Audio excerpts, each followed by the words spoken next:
Today മലപ്പുറത്തിലേക്ക് സ്വാഗതം. വിൽപ്പനയിൽ അതീവ നിയന്ത്രണമുള്ള ഷെഡ്യൂൾ എക്സ് വിഭാഗത്തിൽപ്പെട്ട മരുന്ന് ഷെഡ്യൂൾ എച്ച് എന്ന് തെറ്റായി ലേബൽ ചെയ്ത് വിൽപ്പന നടത്തിയ മരുന്ന് നിർമ്മാതാക്കൾക്കെതിരെ ഡ്രഗ്സ് കൺട്രോൾ വകുപ്പ് കേസെടുത്തു. Kozhikode regional drugs inspector VA വനജയുടെ നേതൃത്വത്തിൽ തിരൂരിൽ ജൂലൈ 11 നടത്തിയ പരിശോധനയിലാണ് തെറ്റായി ലേബൽ ചെയ്ത മരുന്നുകൾ കണ്ടെടുത്തത്.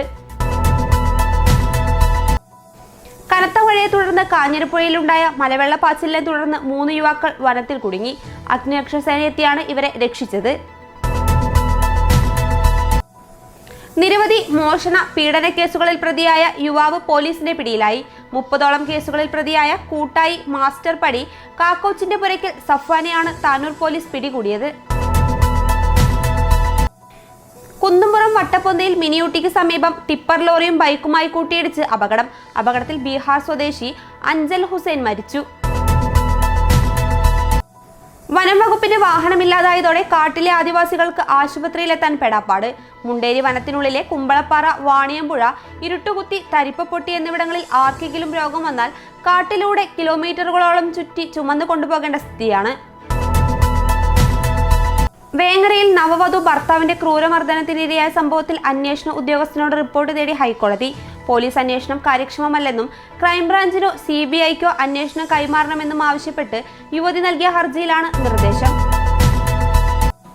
NFSA ഗോഡൌണുകളിൽ നിന്ന് റേഷൻ കടകൾ വഴി വിതരണം ചെയ്യേണ്ട 2.78 കോടി രൂപയുടെ ഭക്ഷ്യധാന്യങ്ങൾ കാണാതായ സംഭവത്തെ തുടർന്ന് ഓരോ ഗോഡൌണുകളിലെയും സ്റ്റോക്ക് സംബന്ധിച്ച് വിശദമായ ഓഡിറ്റ് നടത്താനൊരുങ്ങി സപ്ലൈകോ. ജില്ലയിൽ 74 സർക്കാർ ഹയർ സെക്കൻഡറി സ്കൂളുകളിലായി 59 ഹ്യൂമാനിറ്റീസ് ബാച്ചുകളും 61 കൊമേഴ്സ് ബാച്ചുകളുമാണ് വരിക. ഒരു ബാച്ചിൽ 65 പേർക്ക് പ്രവേശനം നൽകുമെന്നാണ് വകുപ്പ് അറിയിച്ചിരിക്കുന്നത്. ഇതുവഴി 7800 പേർക്ക് കൂടി സീറ്റ് ലഭിക്കും. എങ്കിലും 2080 പേർ സീറ്റില്ലാതെ പുറത്തു നിൽക്കും. നിലവിൽ പുറത്തുവന്ന കണക്കിൽ മെറിറ്റിൽ 1170 ഒഴിവുണ്ട്. ഇതിലേക്ക് പ്രവേശനം നടത്തിയാലും 910 പേർ സീറ്റ് ലഭിക്കാത്ത സ്ഥിതിയുണ്ട്. 13 വർഷം മുമ്പ് നിർമ്മാണം പൂർത്തീകരിച്ച പൊന്നാനി ഫിഷിംഗ് ഹാർബറിലെ പുലിമുട്ടിന്റെ അറ്റകുറ്റപ്പണികൾക്ക് തുടക്കമാകുന്നു. നബാർഡിൽ നിന്നും അനുവദിച്ച 17 കോടി രൂപ ചെലവിൽ നിലവിലെ പുലിമുട്ടിന്റെ കേടുപാടുകളാണ് തീർക്കുക. പദ്ധതി ടെൻഡർ നടപടികളിലേക്ക് നീങ്ങി. 2 മാസങ്ങൾക്കകം ടെൻഡർ പൂർത്തീകരിക്കാനാണ് തീരുമാനം.